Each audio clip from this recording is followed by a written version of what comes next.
風搖霜雪之，花開未有時，勸盡一杯酒，鴻歸已無遲。這四句詩描繪了一種時節錯位與物是人非的孤寂感。雖然這並非出自廣為人知的唐詩、宋詞、名篇，但其意象深遠，表達了人生的無奈與滄桑。詩句詳解：風搖霜雪之，凜冽的寒風吹動住掛滿霜雪的枝頭，營造出蕭濕嚴寒的環境基調。花開未有時，想要等待的花朵遲遲沒有開放，或者花期尚未到來，像只願望落空，或時機未成熟，有一種苦苦守候的徒勞感。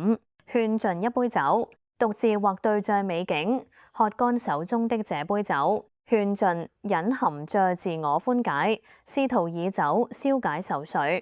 鴻歸已無遲，當歸雁鴻終於飛回來時，天色已晚，時間已經太遲了，表達了錯過時機的遺憾，有一種得之已晚的悲涼。核心意境：這首詩的主題在於等待與遺憾，等待的煎熬，在寒冷的季節期待花開卻不可得，錯過的感慨，想見的人或想等的事。